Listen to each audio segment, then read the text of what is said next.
Second point is pump hose is stretched by a 10 centimeter thick quartz to prevent BBO damage and relax the signal seat pre-compression. Okay, so let's see where is the 10 centimeter thick quartz in the system.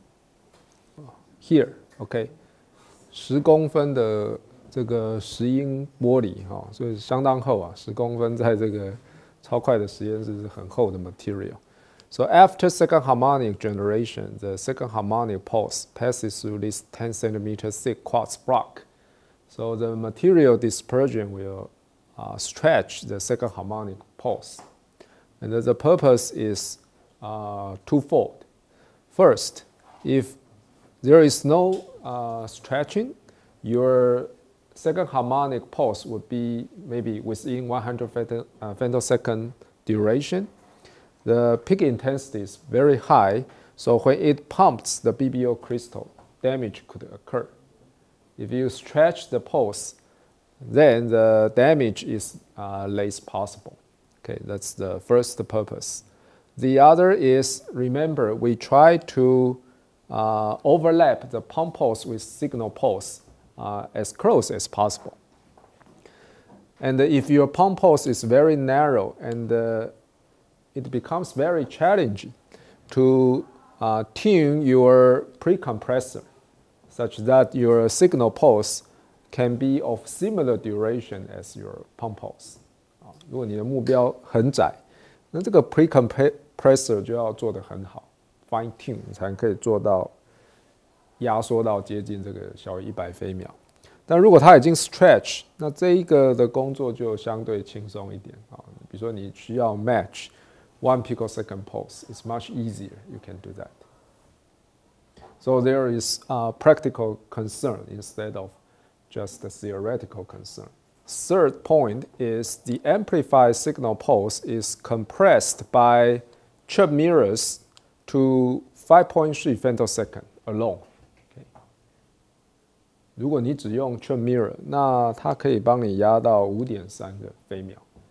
Transform limit 是 3.5 飞秒，所以它比 transform limit 还宽了数十个 %，OK， 还不够理想。This slide is dedicated to fast matching bandwidth issue. Okay. The pump pulse has 6 nanometer bandwidth, okay, and there is angular dispersion introduced by P3, the third prism, to broaden the fast matching spectrum. Okay, so we need to quantitatively illustrate what these mean.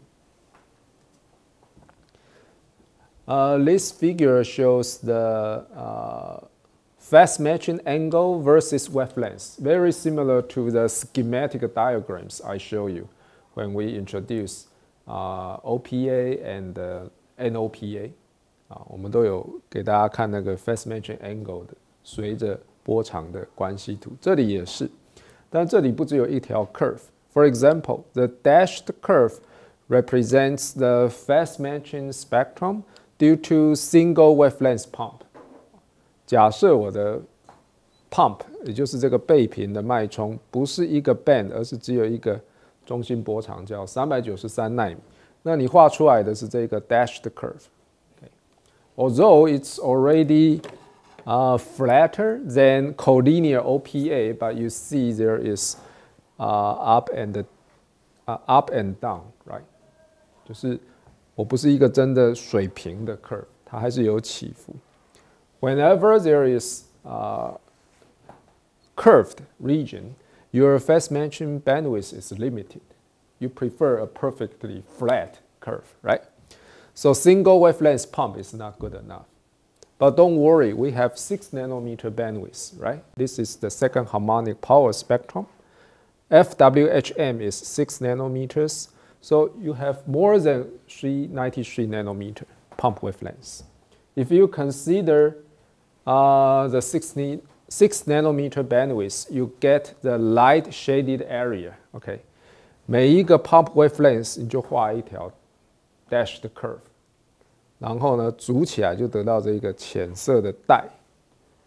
So this is the phase matching band after you consider finite pump wavelength bandwidth. 那这样一来呢，我调整一个这个 crystal orientation angle. If there is only single pump wavelength, it will cross the dashed curve at 1, 2, 3 points. So only 3 signal wavelengths can be perfectly phase matched. But if you consider 6 nanometer pump bandwidth, you see the angle will essentially see every signal colors in this area. 都会在这个浅色区都可以找到焦点，所以你的 bandwidth 就增加了。Besides, if you consider the angular dispersion, okay, so let's check where is the angular dispersion created. Okay, here, P3. This is a prism. So this is your second harmonic pump pulse. After P3, different colors will propagate along different directions because of this prism. OK, 所以你想象一下我们刚刚画的那个这个向量图，现在连那个绿色的 pump wave vectors 也不只有一根呢，它还有好多不同的方向，所以它可以满足的这个 momentum conservation 频宽就又更大了，你多了一个自由度进去。So that's why there is an additional prism there.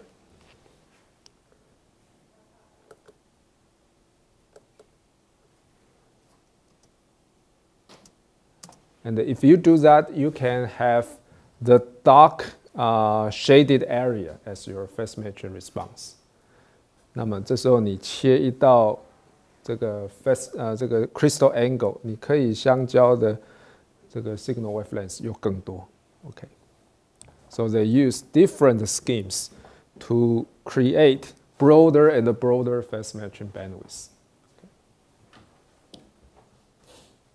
Then measurement. How do you know you have successfully create 4 femtosecond pulse? So they use frog. Okay, figure A and the figure B means measure the frog traces. C and D are retrieved. A, B are here. Measured 1, measured 2. C, D retrieved. Retrieved 1, retrieved 2. Okay. So if A and C look similar, it means the retrieval is okay. If B and D look similar, the retrieval is okay. Okay. But what's the difference? 到底 A 跟 B 有什么差别？这个就是 without and with the pulse shaper driven by a flexible mirror array. Okay? 所以意思是说，在只用了 chirp mirror， 你做的 frog measurement 是这样。那你使用了这个 pulse shaper 之后，你的 frog trace 可以变这样。Clearly, along the delay axis, the frog trace became narrower after using the pulse shaper. That means your pulse is actually compressed, right? Okay, and figure E illustrates the frequency domain information. This is your power spectrum, including the directly measured by the spectrometer and retrieved by frog. And these two curves are spectral phase retrieved by frog before optimization and after optimization. That means before and after using pulse shaper. Okay. 那你可以发现，就是有 optimize 过之后，你的 spectral phase 会比较平；没有的话，它的曲率会比较大，所以你时间上会展宽。This is the time domain information. So the retrieved pulse duration is down to 3.9 femtosecond FWHM. And for comparison, there is a curve represented the transform limited pulse. That's the ideal limit you can achieve. Unfortunately, they are plotted with the same color tones, so you can hardly tell the difference. But you can have a simple impression that pulse compression is essentially okay because they look similar. Okay. But I have some comments about frog measurement in this experiment. In their experiment, they use 5 micron thick BBO crystal for frog, SHG frog. 5 micron. It's very thin crystal, right? So some problems arise. First, poor efficiency. Okay. If you use only 5 micron thick nonlinear crystal for second harmonic generation, you can expect very weak signal you can have. Okay.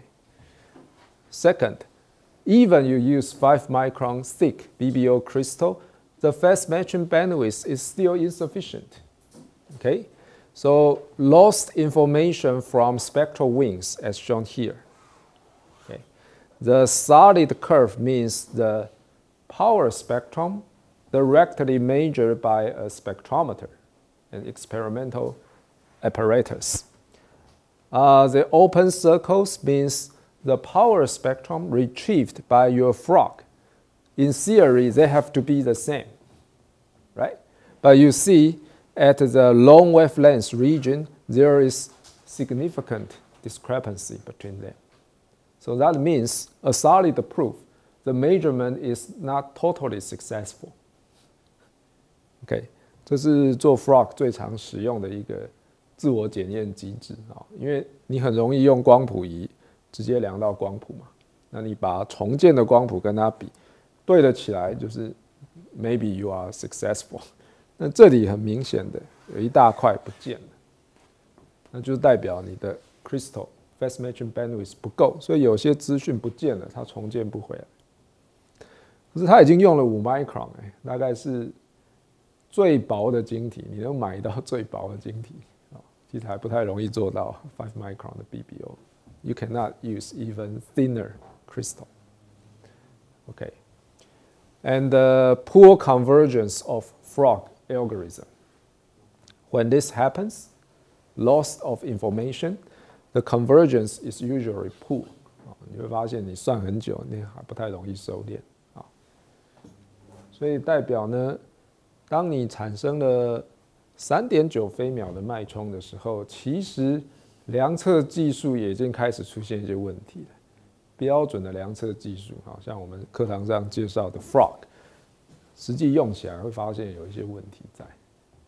Not to mention, if you try to measure even shorter pulses, if 3.9 femtosecond is already a challenge, not to mention 2 femtosecond or even shorter one. Okay. So we can talk about the second example. 2.1 femtosecond pulse generation,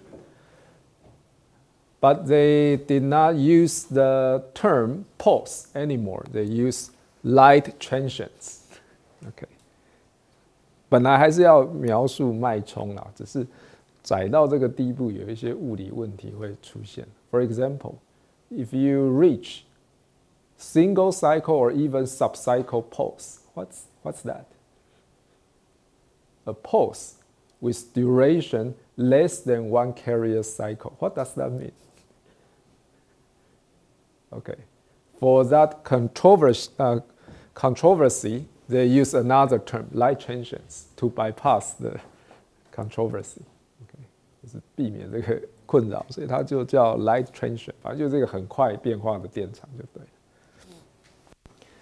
了。The two key figures in this work, Ferenc Krauss here, the leader of research group in MPQ, Max Planck Institute. 他是一个这个领域里面包括 attosecond science 最主要的一个研究人员。The other one is Giulio Marquis, from the same research group, but now he's working independently leading his own group also in MPQ. So they use a very different way to generate even shorter pulses. Okay, no longer non-collinear OPA, but a very different approach. Again, they need to create supercontinuum as well. But this time they use a different approach. Their driving source is also a disulfide amplifier, 780 nanometer central wavelength, 25 femtosecond pulse duration, 800 microjoules pulse energy. So compare with the previous example, this number is about 5 times better. This is about over 150, so maybe 6 times better. Okay, so over the years, the laser source made progress. Okay, and they did not use a sulfide for supercontinuum generation, but hollow core fiber filled with neon gas. Okay, 所以它就使用气体的介质。But we just mentioned there are some disadvantages if you use gas phase media, such as the interaction distance has to be long. It's true, in this example, they use 1 meter or even longer gas tube. The pulse energy has to be strong enough. It's true because they have sufficient power budget. Okay. So this is the output. Okay. By shining this intense infrared pulse to hollow core fiber filled with neon gas, they got a supercontinuum spectrum, okay, represented by black dotted curve, very broad, from 1000 nanometer infrared all the way to 270 nanometers in deep UV, okay? But in their experiment, they could only access from roughly 330 nanometers, also UV, to 1000. Okay, this part is abandoned in this work. But later on, because the improvement of their chirp mirror technology, this part is also included. So they could generate even shorter pulse. But in this specific work, they just use 330 to 1000. Okay. In terms of frequency, the bandwidth is 0.65 petahertz. 你可以看下面这个轴嘛，这个330对下来是0.9个 petahertz， 这边大概是0.3个 petahertz， 所以频宽有0.6个 petahertz。So what is the strategy? After supercontinuum generation, you have very broad bandwidth. The next step is dispersion compensation, right? And in the Tokyo University work, they use chirp mirror plus pulse shaper to do that. Here, even chirp mirrors and pulse shaper can no longer apply. They need to use a different strategy, which is bandwise dispersion compensation. The idea is quite simple. If you cannot handle the broad bandwidth once at a time, why not just divide and conquer? Divide into 3 sections, dispersion compensation for 3 sections individually, then try to combine all of them together. Okay, but there are some challenges there. Be careful. Okay, but the simple idea is dividing and conquer. Okay, bandwise dispersion compensation. First, they use chirp mirror to compensate the fixed nonlinear spectral phase with high throughput. Okay, so this is your input supercontinuum. The first beam splitter, blue one means short wavelength section. This one passing through the second beam splitter. Okay, so red one means the infrared section. The yellow one means visible section. So together you have UV, visible, infrared. You have 3 sections, okay, by using 2 beam splitters.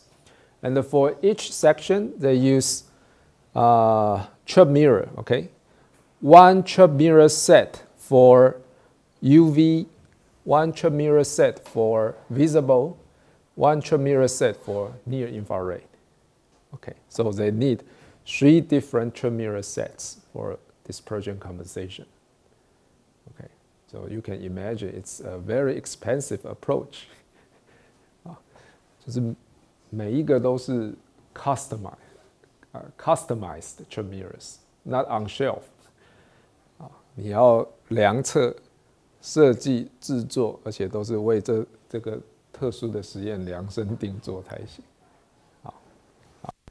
但是你有足够的 budget， 你有足够的 effort, technology, you can do that. Okay. The good point is using chirp mirrors, you can have very high throughput. 你的 energy loss 会很低。Okay. So what's the performance of these chirp mirrors? Okay, individually compressed pulses. They can achieve nearly transform limit pulses for all 3 bands. Okay, this is near infrared band from 1000 to 700 nanometers. So after the custom chirp mirrors and maybe frog measurement, they got the time domain result like this. FWHM is 7.9 femtosecond, about 16% larger than the transform limit. Okay. And this is the beam shape. Okay. 所以这个图是对这个 band 做出来的结果。好，那这个图是对中间这个 visible band. Pulse duration is 5.5 femtosecond, about 10% broader than the transform limit. Good beam quality.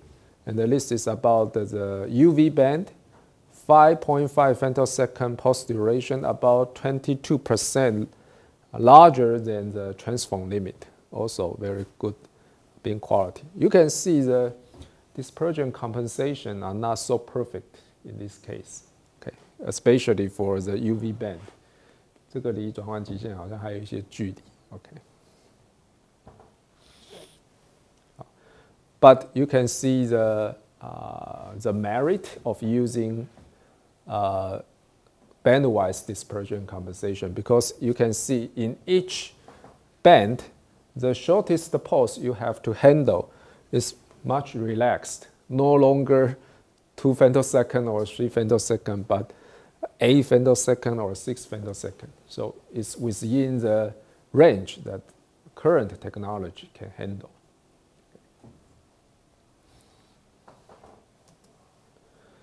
And also denoted the corresponding pulse energies. In the near infrared pulse energy is highest 250 microjoules, visible 35 microjoule, UV 15 microjoules. Okay. You might wonder, this is much higher than the other 2. Will that be some problem?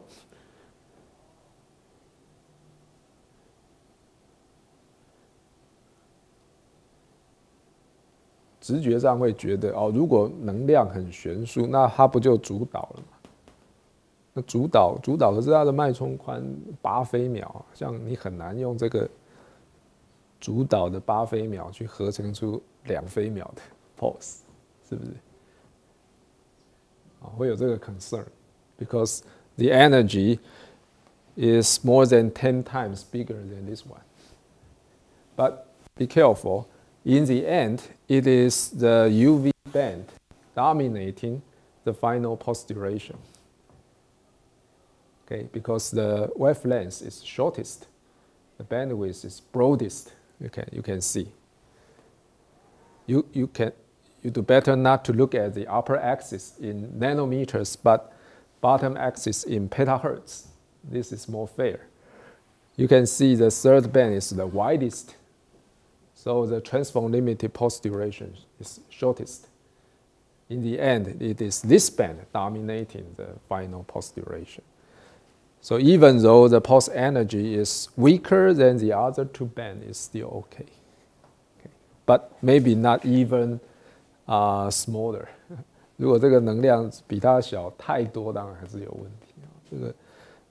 这个看起来有several percent compared with the near infrared, so it should still okay. One more comment: high beam quality is very critical because in the end, you need beam recombination, right? And it's only possible if all the three beams are of similar beam quality. If they differ a lot, the beam recombination would be very poor. Okay. So that's why you have to make sure the three bands have high quality beams.